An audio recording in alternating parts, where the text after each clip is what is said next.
Atualmente estou na chefia da unidade de hematologia e hemoterapia do HUFMA. Nossos objetivos nessa capacitação é conhecer um pouco mais sobre o termo de consentimento livre e esclarecido, sobre o recebimento, né, de hemocomponentes, a solicitação de hemocomponentes, como é que eu faço essa solicitação, a importância da amostra pré-transfusional, como prescrever corretamente um hemocomponente e como eu tenho um ato transfusional seguro, certo? Então, o primeiro ponto que a gente tem que entender é que há várias legislações que regem esse processo, tanto da nossa própria Constituição, quanto também nos conselhos profissionais, como o Conselho de Medicina, nosso, quanto o Conselho de Enfermagem, certo? Aqui eu trago um artigo da nossa Constituição que diz que a transfusão de sangue e seus componentes deve ser utilizada criteriosamente na medicina, uma vez que toda transfusão traz em si um risco ao receptor, seja imediato ou tardio, devendo ser indicada de forma criteriosa.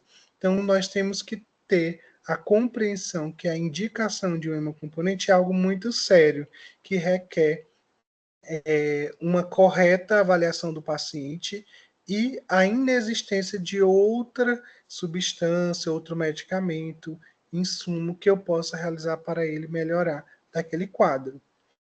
Lembrando que a indicação de transfusão de sangue ela poderá ser objetivo de análise e aprovação pela equipe médica do serviço de hemoterapia. Então, nós temos todos os hospitais que realizam transfusão de sangue, eles devem estar ligados, né, a um serviço de hemoterapia.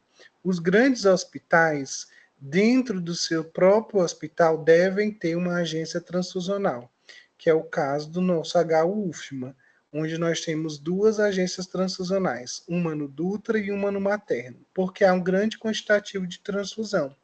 E aí nós temos os hemoterapeutas, né, que são médicos, né, com a formação de hematologia e hemoterapia, que vão avaliar transfusões fora do padrão ou que possam trazer riscos ao paciente.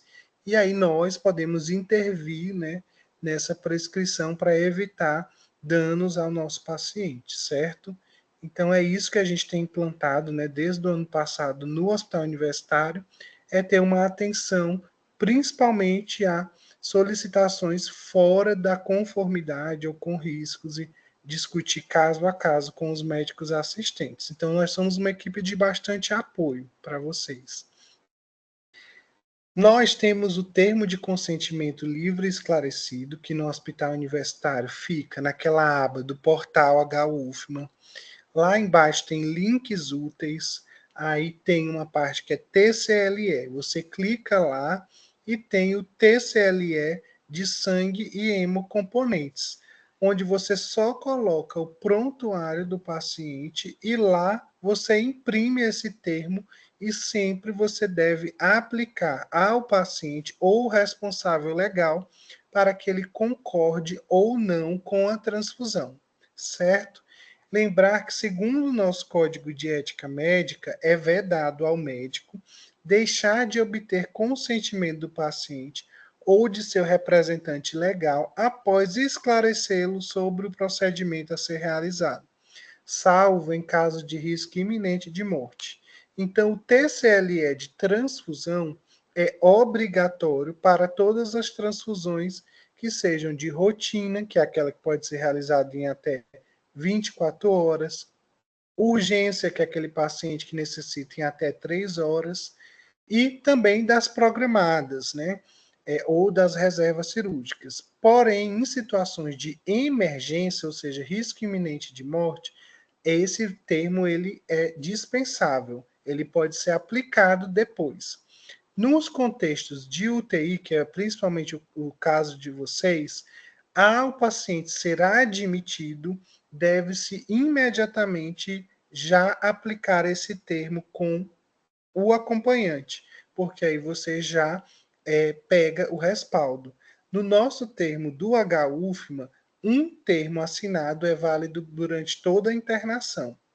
Porém, sempre que eu for realizar uma transfusão, eu tenho que checar se lá no prontuário do meu paciente, na parte que não deve ser retirado o excesso, está o meu termo assinado. Se não encontro o termo assinado, eu devo aplicar um novo termo, certo? Isso, gente, às vezes pode ser parecer um trabalho burocrático, mas é algo que respalda muito os riscos transfusionais à equipe médica, principalmente. Nesse momento de aplicação do termo de consentimento livre esclarecido, é o momento onde o paciente, os seus familiares, acompanhantes devem ser informados sobre a indicação do hemocomponente, orientados possíveis benefícios, assim como os possíveis riscos, as consequências que nós podemos ter com uma transfusão, e é o momento também onde o paciente e o familiar podem retirar dúvidas sobre a transfusão. Paciente que está, né, em condições ou até mesmo familiares, né, eles podem tanto aceitar a transfusão quanto recusar. No termo do hospital, o paciente no final ele vai aplicar se ele aceita ou não aceita. Se o paciente recusar, né, o paciente não tem uma indicação de emergência, aí nós não podemos realizar a transfusão. Aí sempre deve se acionar a equipe, nós da hematologia, para utilizar protocolos específicos para esses pacientes que recusam a transfusão, né? Seja por diversos motivos, inclusive religiosos. Mas quando nós temos situações de emergência, aí não tem discussão. Nós devemos proceder com a administração do hemocomponente, apesar da recusa do paciente ou da família, caso o paciente esteja inconsciente. Nesses casos, nós não temos legislação específica para isso, mas nós temos 2 casos julgados pelo STF que colocaram que o valor, né, à vida é maior do que o direito religioso, certo? Nesse caso, sempre orientamos todos os médicos do plantão a assinar e carimbar tanto a requisição do hemocomponente quanto a prescrição do hemocomponente, certo? E deixar muito bem registrado o motivo. Mas não é algo fácil, certo? Principalmente em situações de emergência. Já em situações hoje de transfusão de rotina, urgência, hoje nós temos um arsenal de medicações como a eritropoetina, o ferro, a vitamina B12, que podem ser auxiliares aí no processo, certo? A solicitação do hemocomponente, ela é um ato médico. Então, nenhum outro profissional da saúde ele pode realizar a solicitação do hemocomponente. Ela é feita em um formulário específico. Esse formulário ele segue um padrão internacional, mas cada hospital ele pode utilizar um formulário adaptado, desde que contenha os indicadores aí principais de identificação do paciente. Sempre, inequivocamente, nós precisamos realizar esse formulário com a correta identificação do receptor, pois nós, por exemplo, da agência transfusional, nós devolveremos fichas com abreviaturas de nomes, fichas com nomes rasurados, formulários com rasuras ou faltando informações de identificação, pois isso pode levar a um grave erro na seleção do hemocomponente e na administração do hemocomponente. Então, gente, esse formulário ele não deve ser preenchido ou enviado com rasura. Rasurou, deixou um dos sobrenomes abreviados, devolva. Inclusive, nós do HU estamos com a readequação da nossa requisição de transfusão. Essa daqui é a nova requisição de transfusão do Hospital Universitário, que em breve, né, todos estarão já utilizando, já estamos em processo de mudança. Ainda estamos aceitando as 2 fichas, mas quem quiser já utilizar, deixar no seu setor essa nova ficha, ela já está disponível, certo? Obrigatoriamente, nós devemos ter o nome completo por escrito do paciente, mais 2 outros indicadores, né, de identificação que são padrão do hospital. que no caso é o prontuário, a data de nascimento, e nós ainda colocamos também o nome da mãe. O leito, né, e o local onde o paciente está internado, a data e a hora do pedido realizado, certo? Importantíssimo, diagnósticos prévios do paciente e a indicação do hemocomponente. Isso aqui é algo muito clássico de erro para os médicos no preenchimento. O diagnóstico do hemocomponente, o diagnóstico do paciente, se ele é diabético, se o paciente ele é renal crônico, se ele é hepatopata, cardiopata, pós-transplante, isso são dados importantíssimos, pois eu posso requerer modificações do meu hemocomponente de acordo com os diagnósticos prévios. E a indicação do meu hemocomponente é porque eu estou transfundindo esse hemocomponente. Então, gente, se eu tenho um paciente que está necessitando de um concentrado de hemácias e eu coloco como indicação do concentrado de hemácias a anemia, isso é óbvio. Então, isso não é uma indicação clássica. Nem todo paciente com anemia necessita de transfusão de hemocomponentes. Agora, se eu coloco paciente com anemia e instabilidade hemodinâmica, ou se eu estou necessitando transfundir plaquetas, se eu colocar só plaquetopenia na indicação, também não indica. Então, eu posso ter um paciente com 40 mil plaquetas que não está sangrando e não tem indicação de transfundir. Agora, se eu tenho um paciente com 40 mil plaquetas com sangramento ativo, eu tenho indicação da transfusão. Então, paciente trombocitopênico com sangramento é uma indicação. Ou paciente, por exemplo, que está com 19 mil plaquetas sem sangramento, mas está apresentando febre. Então, trombocitopenia e febre é uma indicação, certo? Depois eu tenho as minhas modalidades transfusionais, que isso vai requerer muito o tempo, tá, de liberação, a necessidade de liberação desse meu hemocomponente para chegar ali na administração do meu paciente. Se eu marcar como rotina, esse hemocomponente ele pode ser liberado ou realizado em até 24 horas pela agência transfusional. Esse perfil de pacientes são principalmente pacientes em enfermarias, né, onde um atraso, né, maior do que 3 horas não vai implicar em nenhum problema na demora de receber o hemocomponente.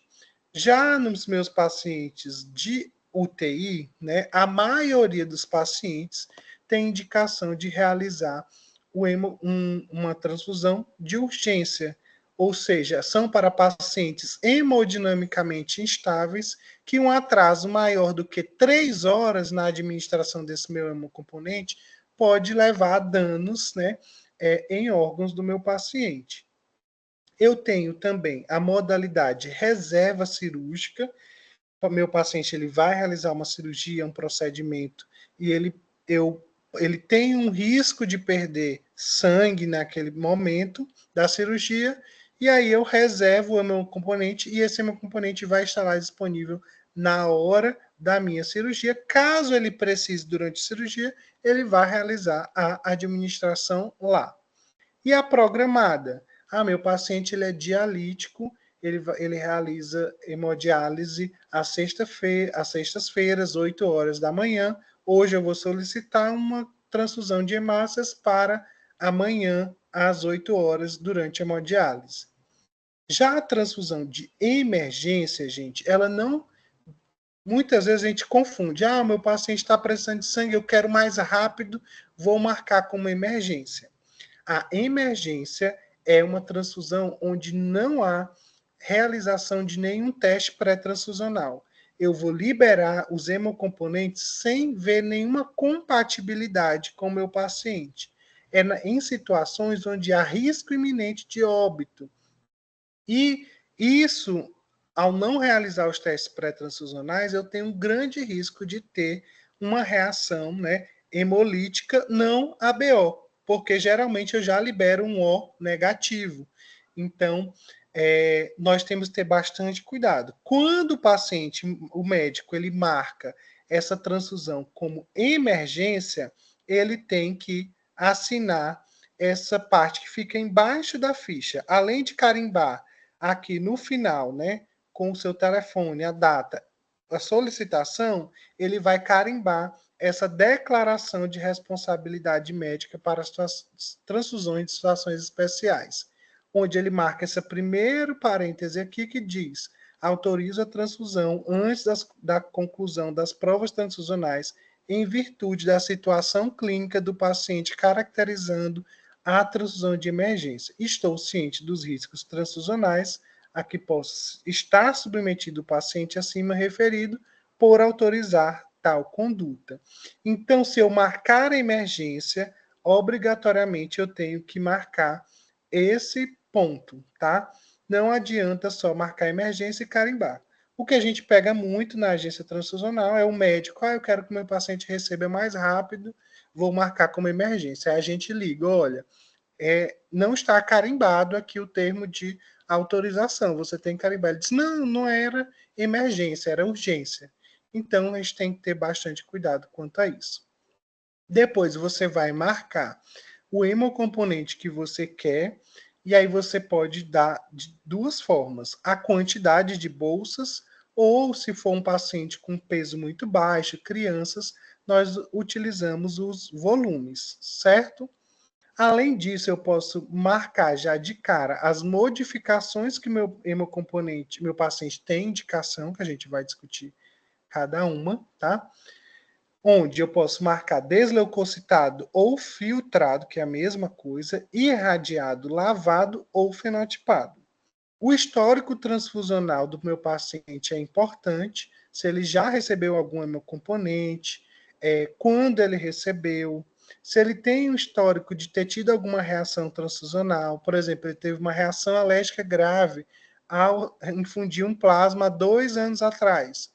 O resto da vida esse paciente deve receber um componente lavado, por exemplo. E a paridade, né? Então, número de gestações, partos e abortos. Nós sabemos que quanto maior a paridade, maior o risco dessa mulher ter sido exposta a diversos antígenos eritrocitários que ela não tem. Gente, existem mais de 350 antígenos eritrocitários já conhecidos. As famílias mais conhecidas são o grupo ABO e o RH, porque são as mais imunogênicas. Dentro do grupo RH, nós temos 5 antígenos. Quando a gente fala que é só, eu sou RH positivo, eu estou falando só do antígeno D. Mas eu tenho o C grande, o C pequeno, o E grande e o E pequeno, que também são do grupo RH.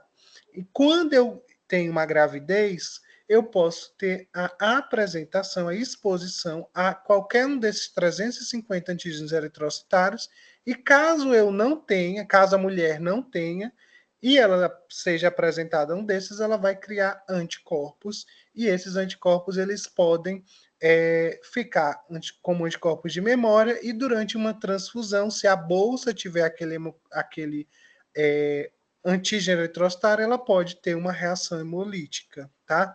Então, quanto maior a paridade, maior o risco disso. Importantíssimo, né? Carimbar e assinar junto com a data, né, da prescrição, certo? Essa é a parte médica, né, responsável pela ficha.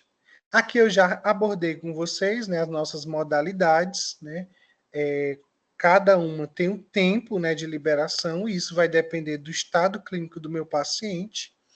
E eu sempre devo, gente, hoje em dia, estimular a modalidade de reserva cirúrgica. Infelizmente, há muita desatualização pelas equipes em medicina transfusional. Então, a década de 90 foi o boom, né, da medicina transfusional, porém, ficaram muitos resquícios de corredor, sem evidências nenhuma. Um dos clássicos que ainda hoje, né, deixa bem forte, a gente vê bastante dificuldade, é, por exemplo, ir para uma cirurgia com hemoglobina maior do que 10.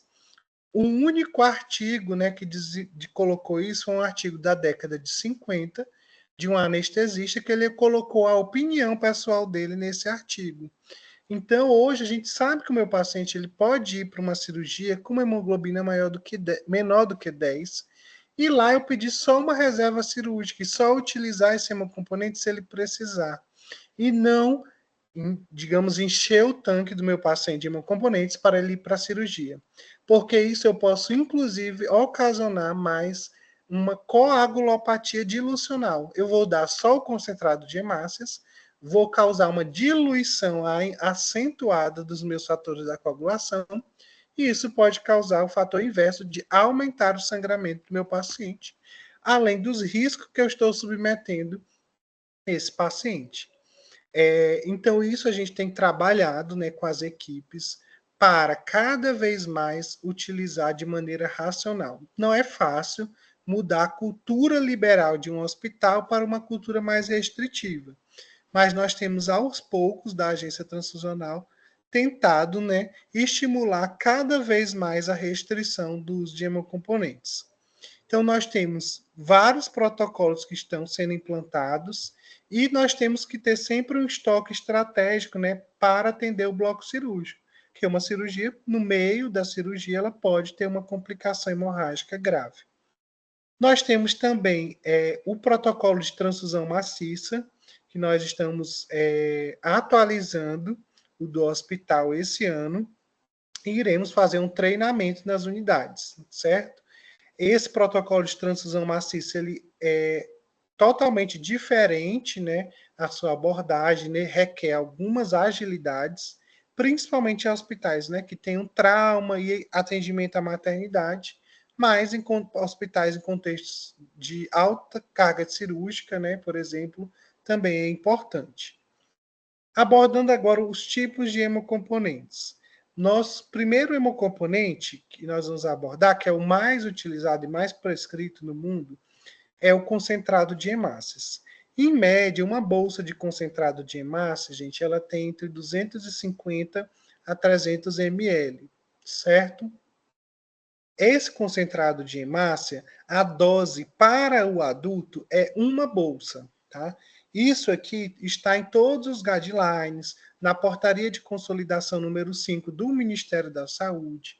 Então, a dose de transfusão de hemocomponente é uma bolsa por vez, tá? Então, mesmo no meu paciente que está instável hemodinamicamente, eu tenho que administrar uma bolsa. Após o término da bolsa, eu vou reavaliar esse meu paciente hemodinamicamente, ou às vezes associado de imediato a um novo hemograma, e aí sim pensar em uma segunda bolsa se ele ainda estiver instável, se ainda estiver com sangramento ativo, certo? Isso é diferente do protocolo de transfusão maciça, aquele paciente que está sangrando em grande quantidade, certo? E aí, o que a gente vê de muitos erros? Pacientes totalmente estáveis, pacientes sem nenhuma complicação, e aí fazendo valores, né, transfusão de 2, 3 bolsas. Isso aumenta a mortalidade, aumenta a taxa de sobrecarga circulatória, que é a TACO, e também lesão pulmonar relacionada à transfusão, que é a TRALE. Então, gente, a dose é uma por vez. Você pode até pedir duas, mas faz uma, e o paciente estabilizou com uma bolsa, a dose adequada para ele era só uma bolsa. Agora ele ainda está instável, aí eu considero a segunda. Em crianças ou em pacientes com baixo peso, a minha dose é 10 a 20 ml por quilo de peso. Caso eu tenha uma criança que ultrapasse a dose do adulto, que é uma bolsa, 250 a 300 ml, aí eu devo seguir a dose do adulto. As hemácias, elas podem ter as seguintes modificações. Elas podem ser desleucocitadas ou filtradas. O que é e quando indicar essa modificação? A desleucotização ou filtração é quando eu pego esse hemocomponente e passo em um filtro. Esse filtro ele retém os leucócitos maiores. Quem são os meus leucócitos maiores? Os granulócitos. E aí esses granulócitos, que são os basófilos, neutrófilos e eosinófilos, eles são retirados da bolsa. Quando eu faço isso, eu acabo diminuindo, né, a exposição do meu paciente ao aquele HLA. Quem lembra dos antígenos leucocitários humanos? Então, eu diminuo o meu paciente que vai receber o hemocomponente a exposição de antígenos HLA. E aí eu posso prevenir a aloimunização contra antígenos HLA. Quem são os pacientes que necessitam dessa prevenção contra a aloimunização contra os antígenos HLA? Pacientes pré-transplantes.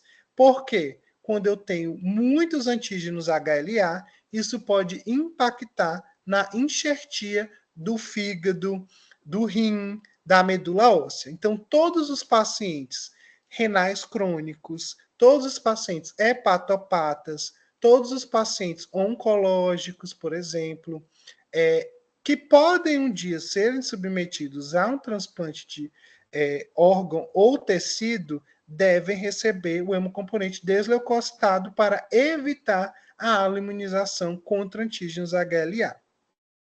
Outra indicação vocês já ouviram falar do CMV, o citomegalovírus. Todo mundo, praticamente 90%, já teve contato com o CMV, tem o seu lá IgG positivo para o CMV. Por isso, esse vírus ele não é dosado, né, identificado de rotina nas bolsas, porque a população, a maioria já tem. Só que um paciente imunocompetente receber uma bolsa não desleucocitada não tem nenhum problema, porque ele é imunocompetente, o vírus que pode vir lá da bolsa não tem nenhum problema. Esse vírus ele é leucotrófico, ou seja, ele fica armazenado o resto da vida nos leucócitos de quem já pegou o vírus. E quem é imunocompetente, nenhum problema. Agora imagine um imunossuprimido receber uma bolsa CMV positiva. Uma bolsa onde tenho lá o CMV guardado nos leucócitos do meu paciente. Eu posso ter uma reativação do meu CMV. Então, todo paciente imunossuprimido, ele deve receber o imunossuprimido moderado a grave, ele deve receber o componente desleucocitado. Exemplos, pacientes com HIV, com fase AIDS também, pacientes que têm imunodeficiências, sejam adquiridas ou congênitas, né? Pacientes em uso de dose imunossupressora de corticoides, pacientes que estão fazendo quimioterapia, radioterapia, certo? São pacientes que necessitam dessa modificação. Além disso, eu previno também uma reação transfusional quando eu faço a desleucotização, que é a reação mais comum, reação transfusional chamada de reação febril não hemolítica, que é febre durante ou após a transfusão.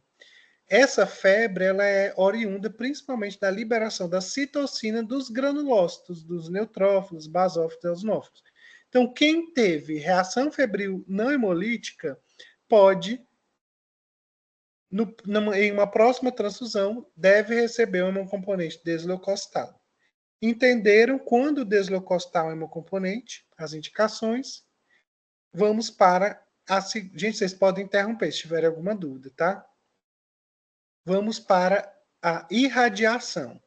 A irradiação é um processo onde eu pego essa bolsa e coloco em uma máquina de emissão de raio-x ou raios gama com uma quantidade de grays específica para destruir apenas os linfócitos do paciente. Os linfócitos, durante a desleucotização, eles não são filtrados, eles não são retidos, eles passam porque eles são pequenos. E aí, quando eu quero retirar os linfócitos da bolsa do paciente, eu vou irradiar. Para quem eu devo irradiar hemocomponentes? Pacientes com imunossupressão grave. Quais são os pacientes com indicação de imunossupressão grave de irradiação de bolsa? Recém-nascidos com menos de 1,2 kg, pacientes que são pós-transplante de medula óssea, né, que tem uma imunossupressão severíssima, pacientes que utilizam drogas como timoglobulina, fludarabina ou Aracê, né, que é uma medicação muito utilizada também dentro da oncohematologia. A timoglobulina ela é utilizada também na hematologia para o tratamento da anemia aplástica, certo?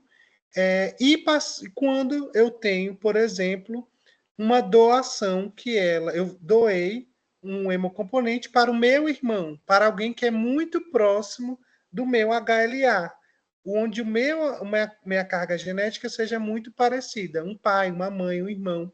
Eu não posso receber essa bolsa desse parente se não for irradiada. Por quê? Se eu receber essa bolsa sem ser irradiada, os linfócitos da bolsa do receptor, eles vão se multiplicar e podem começar a atacar os meus órgãos, principalmente a pele, a medula óssea, o fígado. E isso levar ao que eu chamo de doença do enxerto versus hospedeiro pós-transfusional.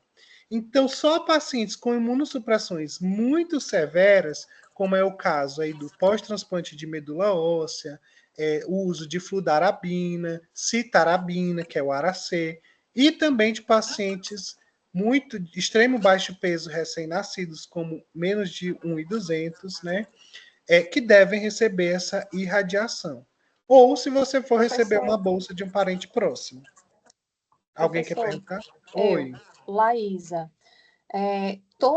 toda bolsa que passou pelo processo de irradiação, ela também passou pelo processo de filtração ou são tratamentos diferentes que podem ser instituídos, as bolsas? Todos são diferentes. Um concentrado de hemácias ele pode ser filtrado, irradiado, fenotipado e lavado. Ele pode ser só irradiado, pode ser só desleucocitado irradiado, certo? Então, cada um é um processo. Por isso que eu tenho que marcar quais que eu quero, certo? Entendi. Porque cada um é único. A irradiação é submissão de raios gama ou raio-x para destruir os linfócitos. Já a desleucotização é fazer uma filtragem para reduzir os granulócitos, que são neutrófilos, eosinófilos e basófilos. Certo? Certo. Entendido, professor. Então, gente, a irradiação ela previne a doença do enxerto versus hospedeiro pós-transfusional. Países que têm um HLA muito parecido, países insulares como o Japão, por exemplo, todo mundo no Japão se parece. Acaba que todas as bolsas devem ser irradiadas no Japão, porque o HLA é muito parecido. Se eu receber uma bolsa do meu irmão, eu posso não reconhecer que aqueles linfócitos não são meus e não atacar, o meu sistema imune não ataca os linfócitos do meu irmão que eu recebi na bolsa. E aí aqueles linfócitos do meu irmão vão reconhecer que aquelas células do corpo não são dele e vão acabar atacando, tá? E levando essa doença do enxerto pós-transfusional, que é gravíssima. Ela pode ocorrer 24 horas após a transfusão até 200 dias após uma transfusão. Então é algo bem sério, tá? Que precisa ser lembrado. Fenotipado. Fenotipado, como eu falei para vocês, eu tenho mais de 350 antígenos eritrocitários. Eu respeito, para a maioria das transfusões, o ABO e o RHD, o antígeno D. Eu nem respeito o restante da família RH, o C grande, o C pequeno, o E grande ou E pequeno. Quando eu tenho um paciente que recebe transfusão múltiplas vezes, ou tem uma doença que requer múltiplas transfusões na vida, eu tenho que, ao máximo, evitar a alimunização contra outros antígenos eritrocitários. Então, sempre eu vou solicitar bolsas fenotipadas. Eu vou pegar os principais grupos eritrocitários e identificar se o meu paciente tem ou não tem.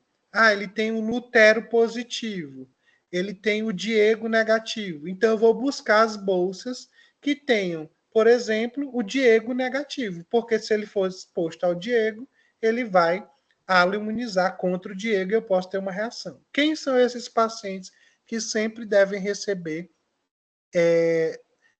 hemocomponentes fenotipados?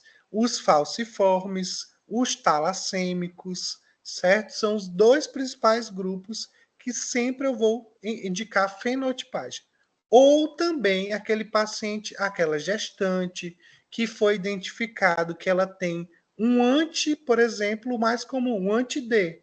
Ela era uma RH negativa, engravidou, ganhou a imunização contra o grupo RHD, e aí vai receber uma transfusão agora, e quando foi identificada, ela tem um anti-D. Então, ela tem que receber uma bolsa, né? Ela não pode receber de maneira nenhuma uma bolsa RHD positiva, tá? Então, os pacientes que já são aloimunizados também requerem uma fenotipagem. Sempre que a gente identifica que o paciente possui algum anticorpo na agência transfusional, nós entregamos para o paciente ou acompanhante uma cartinha para que ele mostre para o médico, demonstrando que ele tem um anticorpo. Toda vez que você, médico, receber essa carta, você marca fenotipado e já descreve lá os hemocomponentes que o paciente tem, certo? As hemácias, elas também podem ser lavadas. O que é o lavar? Eu vou inserir soro fisiológico na minha hemácia, centrifugo, aí eu vou retirar, depois da centrifugação, o soro junto com o plasma que vai ficar em cima e vou deixar a minha hemácia embaixo.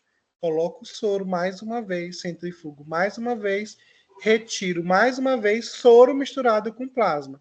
Faço esse processo 1, 2, 3, 4 vezes. E isso eu estou fazendo o quê? Retirando o máximo de plasma do meu concentrado de hemácias. Qual é o intuito disso?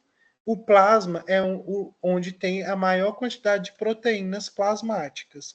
Então, quanto mais proteínas plasmáticas eu exponho, maior a chance do meu paciente ter uma reação alérgica. Todo paciente que já teve uma reação alérgica transfusional grave, uma urticária grave, uma anafilaxia, o resto da vida ele deve receber hemocomponentes lavados, certo? As plaquetas. As plaquetas, gente, nós temos 3 hemocomponentes de plaquetas, que a dose é diferente dos hemocomponentes. As plaquetas, elas são um hemoderivado plasmático. Vocês estão vendo que a bolsa de plaquetas é amarela? Isso tudo aqui amarelado é plasma. As plaquetas só são esses pontinhos brancos, não sei se vocês estão vendo aqui, que a gente chama de swirling plaquetário. Então, o resto tudo é plasma. Nós possuímos o hemocomponente chamado unidade randômica, que é quando eu pego um sangue total e retiro, né? Vou retirar as hemácias, as plaquetas, o plasma. Isso vem uma unidade randômica que é proveniente de uma doação de sangue total. Eu tenho esse hemocomponente que é o pool de plaquetas, onde eu pego 4 a 5 unidades randômicas, que são isogrupo ABO e RH, ou seja, eu pego 5 plaquetas A positiva, eu junto elas e eu retiro o plasma. E aí eu deixo só um hemocomponente, que eu chamo de pool de plaquetas. Eu reduzo o plasma e concentro as plaquetas. E eu tenho um hemocomponente que é a plaqueta aférese, onde eu vou doar, lá no Hemomar, eu quero doar plaquetas. Aí eu vou ser colocado em uma máquina de aférese, onde é realizado apenas a retirada de plaquetas do sangue do paciente. A dose é diferente dos hemocomponentes, certo? Hoje, no adulto, gente, não se utiliza mais a dose de uma bolsa a cada 10 kg de peso. Isso já é algo bem antigo na medicina transfusional. Nós já temos vários estudos baseados em evidência, porém é algo muito ainda feito na prática erroneamente. A dose de transfusão de plaqueta do meu paciente, se for uma unidade randômica, são entre 4 a 6 unidades. Se meu paciente tem 100 quilos, ele vai receber o máximo, que é 6 unidades. Se meu paciente tem 60 quilos, entre 4 a 6 unidades. Ele tem 100 quilos e eu só tenho 4 unidades disponíveis. Ele está na dose plaquetária adequada da transfusão. Essa dose de 4 a 6 unidades, eu consigo aumentar entre 30 a 50 mil a contagem plaquetária do meu paciente. Já a dose de plaqueta feres ou do pool de plaquetas é apenas uma bolsa, tá? Uma bolsa de pool ou uma bolsa de plaqueta feres, ela também aumenta entre 30 a 50 mil a contagem plaquetária, certo? Nas crianças, eu já posso utilizar a contagem por peso, 5 a 10 ml por quilo de peso. Podem ser igualmente as hemácias filtradas, irradiadas, posso ter plasma reduzidos, lavados, também podem ser fenotipadas e também podem ser lavadas, certo? Igual as mesmas indicações. Já o plasma e crio são dois hemocomponentes que são retirados, né, do sangue total, da doação de sangue total, são congelados. E aí, depois quando eu congelo o plasma, eu chamo de, quando eu congelo o plasma em até 8 horas após a doação, eu chamo de plasma fresco congelado. É o mais comum, é o que a gente adota na transfusão. Se eu congelar 24 horas após a transfusão, eu chamo de plasma 24. Certo?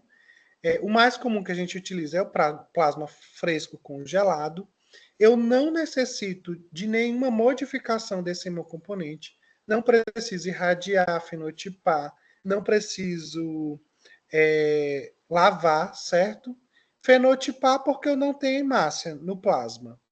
Irradiar, os linfócitos, quando são submetidos ao congelamento, eles destroem. Filtrar, eu também tenho a destruição dos linfócitos com o congelamento, certo? Então, não preciso fazer nenhuma modificação no hemocomponente. Eu vou pegar a dose adequada, né, de 10 a 20 ml por quilo dose. Isso é um erro muito também comum. Às vezes o pessoal pensa que é 10 a 20 ml por quilo dia.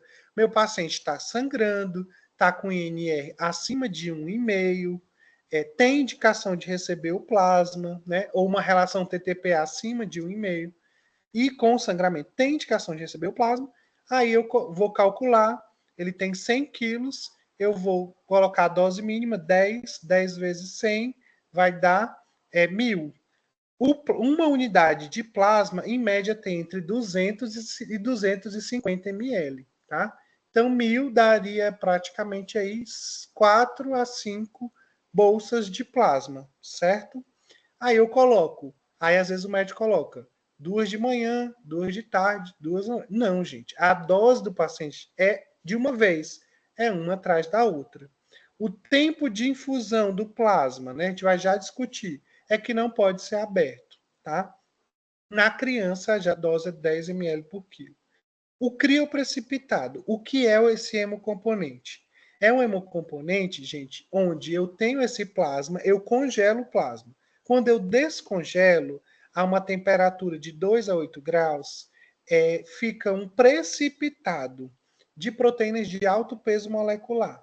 A principal proteína de alto peso molecular, toda vez que eu lembrar de crioprecipitado, eu vou lembrar de fibrinogênio.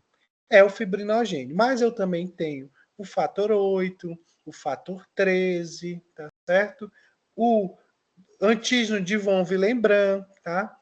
Então, o fator de von Willebrand, é verdade. Então, existem esses outros, mas a principal utilização do crioprecipitado é em contexto de sangramento, onde há indicação de transfusão. Quando eu tenho em pacientes normais, né, sangramento com menos de 150 de fibrinogênio, e em puérperas e gestantes com menos de 200 de fibrinogênio. A dose do crioprecipitado, de maneira geral, é 1 a 2 unidades a cada 10 quilos de peso. Porém, existe uma fórmula que ajusta melhor baseado no meu hematócrito.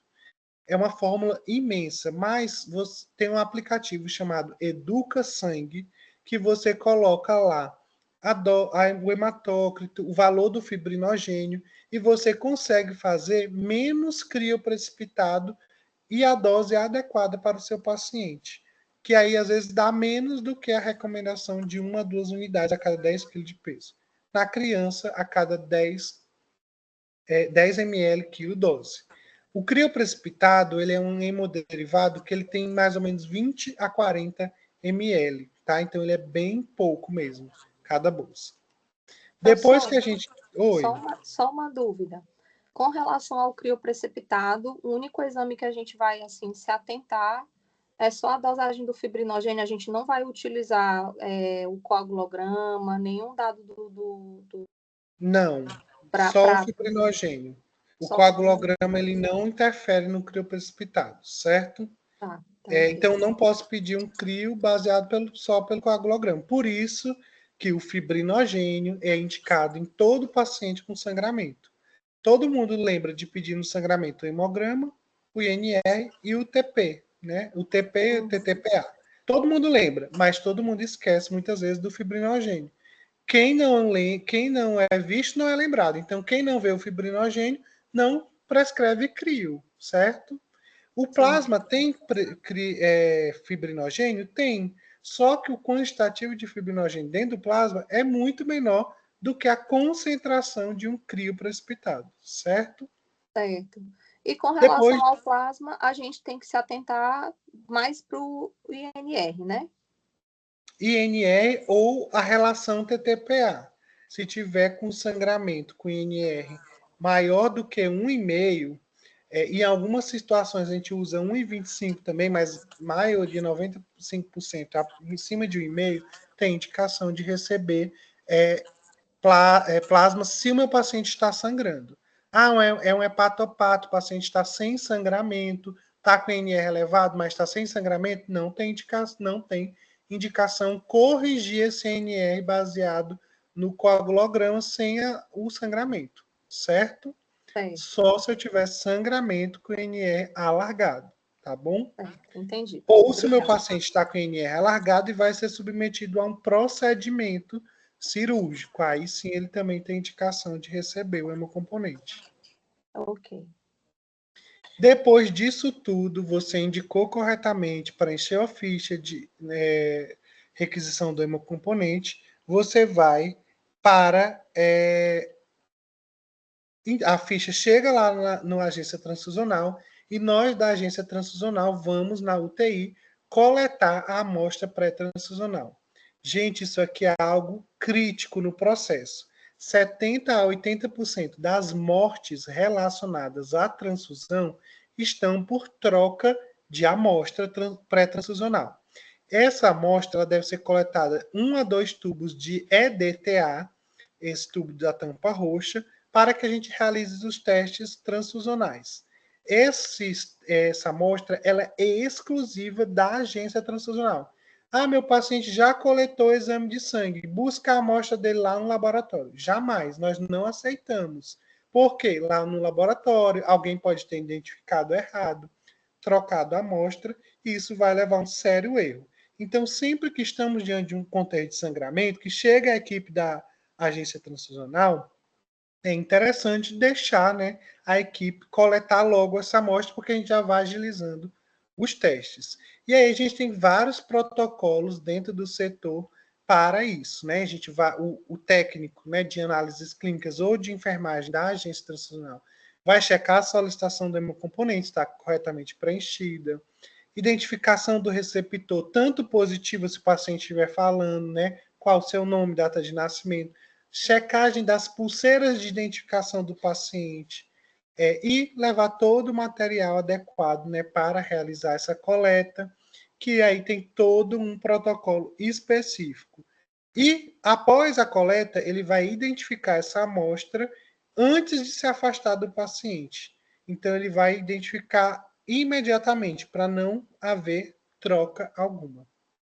Essa amostra ela tem que ser identificada de maneira que contenha, né, o nome do receptor, o prontuário, data e hora da coleta e a assinatura do funcionário que realizou a coleta. Uma amostra transfusional, ela vale 72 horas. Então, por exemplo, se meu paciente está precisando de sangue dentro das 72 horas, eu posso utilizar a mesma amostra. Ah, passou 72 horas e ele vai necessitar de um novo hemocomponente. Aí eu preciso coletar uma nova amostra do meu paciente. E aí sempre a gente orienta a colar a identificação de maneira adequada. Imaginem você estar trabalhando lá na UPA da Raposa. Você colou uma identificação dessa forma aqui, inadequada. A UPA da Raposa, ela tem a referência como o Hemomar. Então, a amostra vai lá para o Hemomar. Quando chega no Hemomar, a equipe vem com uma amostra dessa. A gente não pode aceitar pela portaria uma amostra mal identificada. Tem que ser jogada fora e coletar uma nova amostra. Aí, daqui que vem uma nova amostra, lá da UPA da Raposa, para o Hemomar, o paciente morreu sangrando, né? Então, por isso a importância dessa amostra, tá? Qualquer amostra que está discrepante entre os dados do paciente, da amostra, amostras identificadas de maneira errada, a gente descarta essa amostra e colhe uma nova, tá? Isso é obrigação, legislação. Depois que essa amostra chega, nós vamos da agência transfusional realizar os testes pré-transfusionais e escolher o hemocomponente mais adequado disponível no momento dentro do meu estoque, né, da agência. Lembrar que aqui nós temos os testes que são obrigatórios, né, para a maioria dos hemocomponentes, que em relação às hemácias e às plaquetas, nós temos que respeitar o ABO e o RH, tá? Fazer uma prova uma pesquisa de anticorpos irregulares, que é nada mais do que um cumbis indireto, para saber se eu tenho algum anticorpo ali circulante no sangue do paciente. Se der positivo, eu vou ter que identificar qual é o anticorpo. É um anti-C grande? É um anti-Diego? É um anti-Lutera? É um anti-M? É um anti-S? Então, eu tenho que identificar para eu selecionar uma bolsa que seja compatível. E depois que eu selecionei a bolsa compatível, eu vou pegar uma amostra do paciente, mais a amostra da bolsa e fazer a prova de compatibilidade, juntar essas duas amostras e ver se mesmo com tudo compatível, não há uma reação hemolítica, tá? Depois de tudo isso feito, aí nós separamos e liberamos para vocês o hemocomponente. Aqui, gente, é importantíssimo destacar como o hemocomponente é identificado, né? Às vezes nós médicos não sabemos essa parte, né? Então, nós temos aqui esse número, que é o número do hemocomponente, onde eu vou saber onde que for o país, isso é um número internacional. Eu sei o país, de acordo com esses números, eu vou saber o país, o estado, a cidade, o hemocentro que foi realizado a doação. Eu tenho aqui sempre o ABO e o RHD do meu paciente, da minha bolsa, tá? A validade dessa bolsa, e junto com a hora da validade, então essa bolsa é válida até 15h20, tá? Se o meu paciente terminou a transfusão 15h19, tá ótimo. Deu 15h21, meu paciente ainda está realizando a transfusão, eu tenho que parar e descartar a bolsa, porque eu perdi a validade. A data da coleta, o nome do meu hemocomponente. Além disso, eu tenho alguns outros testes especiais. Ah, minha bolsa foi filtrada. Ela vai vir aqui embaixo, desocostada, filtrada. Essa bolsa aqui, eu pedi uma bolsa negativa para anticorpos CMV. Aí veio descrito, tá? Então, qualquer teste especial vai ser realizado aqui. Além disso, gente, junto com essa bolsa, empendurado no macarrão da bolsa, que é um tubinho, sempre vocês vão olhar esse cartão transfusional. Esse cartão transfusional ele vai identificar o receptor daquela bolsa, onde que ele está no hospital, o leito, os dados da bolsa, né, número da bolsa, componente, volume, os testes realizados pela bolsa e quem foi o responsável pela realização dos testes, pela liberação da bolsa e quem foi o responsável pela infusão. Durante toda a infusão da bolsa, esse cartão ele deve permanecer afixionado. Afixado, pois eu tive uma reação transfusional. A primeira coisa que o médico deve olhar é olhar esse cartão transfusional e a pulseira do paciente. Por quê? O nome do paciente era João, vamos botar, José de Ribamar Silva, muito comum no Maranhão. Tinham 2 José de Ribamar Silva. Lá trocaram as bolsas e aí eu vou, através disso, identificar se aquela reação transfusional foi uma troca de uma bolsa. Então, sempre eu vou olhar esse cartão. Importante eu também inspecionar o meu hemocomponente antes da infusão. Isso aqui a gente treina bastante a equipe de enfermagem. Treinamos agora toda a equipe de enfermagem em abril. Em março. Nós treinamos.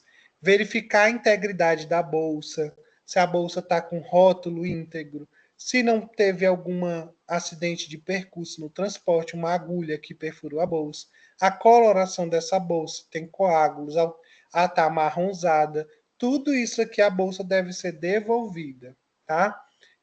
Não se deve permanecer fora do armazenamento mais de 30 minutos antes da infusão, as hemácias, certo? As plaquetas, olhar também a integridade da bolsa, a presença de grumos, tá? Se eu não tenho os grumos, eu não tenho aquele swirling, eu vou só transfundir plasma para o meu paciente. Eu não estou transfundindo plaquetas. Se a minha bolsa ela não tá, de plaqueta não está contaminada com hemácia, exemplo, essa bolsa vermelhinha, ou se ela está esverdeada, aí é provavelmente uma contaminação bacteriana, ou se ela está mais amarelada, provavelmente é uma grande quantidade de lipídios, tá? Então, essas bolsas não devem ser transfundidas, certo? O plasma, verificar a mesma coisa. Além disso, eu vou atentar o cheiro do plasma. Como o plasma ele fica congelado e pode durar, de acordo com a temperatura de congelamento, 1 a 2 anos, esse plasma ele pode ficar podre, né? Ele pode apodrecer e aí um dos sinais é o cheiro de ovo podre. Então, jamais a gente da agência libera para vocês uma bolsa.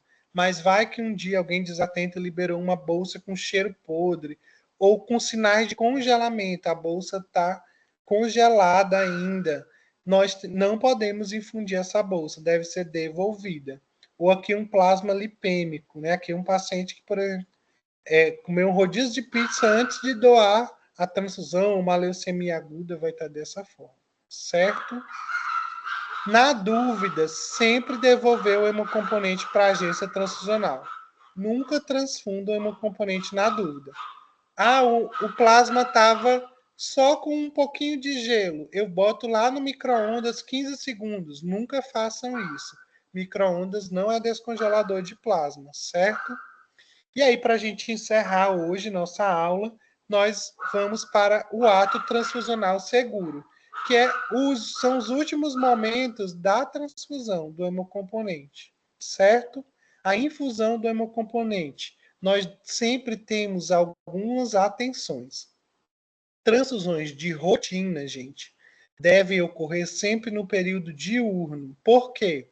O paciente está mais acordado, eu tenho um maior quantitativo de equipe para atentar para reações transfusionais.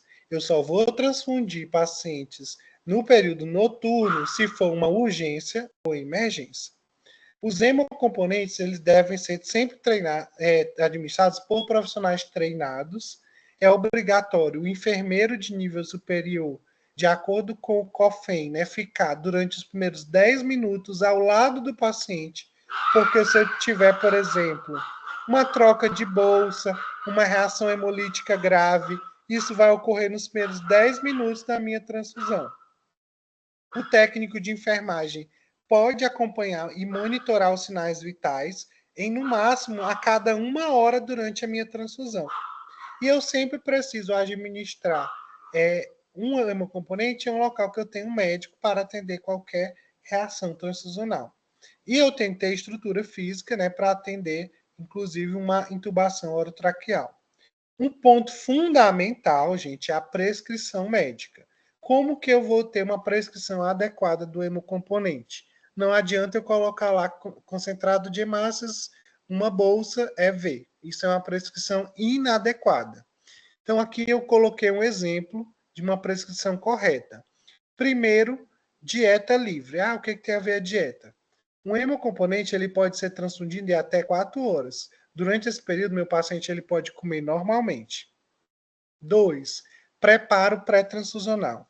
Meu paciente ele já teve uma reação alérgica, uma urticária, então eu tenho que fazer medicações pré-transfusionais para minimizar a reação adversa, alérgica. Exemplo, a difenidramina ou a hidrocortisona, 200 miligramas, né? 30 minutos antes da infusão. E aqui a forma de prescrever o meu hemocomponente. Sempre a quantidade do meu hemocomponente, uma unidade de plaqueta Feres. O tipo do meu hemocomponente, aqui é uma plaqueta Feres. Se eu prescrever alguma modificação para esse meu hemocomponente, desleucotizado e irradiado, eu pedi lá no meu hemocomponente para vir desleucotizado e irradiado. Se eu não botar na minha evolução, a enfermagem, se vir um hemocomponente sem a minha modificação, vai proceder com a administração. Agora, na hora que eu prescrevi dessa forma, veio um hemocomponente sem essa modificação, a enfermagem vai lá, olha, agência transfusional, por que vocês mandaram um hemocomponente que não é desleucotizado e irradiado para o meu hemocomponente, para o meu paciente? Certo? A via de administração, que é sempre uma via endovenosa exclusiva, tá? E o meu tempo de infusão do meu hemocomponente. Sempre o médico que define o tempo de infusão do meu hemocomponente. Todo hemocomponente, como eu falei para vocês, eles podem ser transfundidos em até 4 horas. Nós temos alguns tempos sugestivos, né? Sugeridos. Hemácias. O ideal é que as hemácias sejam transfundidas em, no mínimo, por 2 horas, tá? Para evitar sobrecarga circulatória. Antigamente, nós Mas no transfundíamos caso, professor, no caso, uma bolsa em 2 horas, né? uma bolsa, cada bolsa em 2 Tá. horas. Cada bolsa em 2 horas. Plaquetas. Antigamente se transfundia aberta. Isso aumentou muito a chance de sobrecarga circulatória. Hoje, a recomendação de plaquetas é transfundir entre 30 minutos a 1 hora. Cada bolsa. Plasma. Cada bolsa de plasma ser transfundido em 1 hora. Crioprecipitado é aberto porque é muito pouco quantitativo.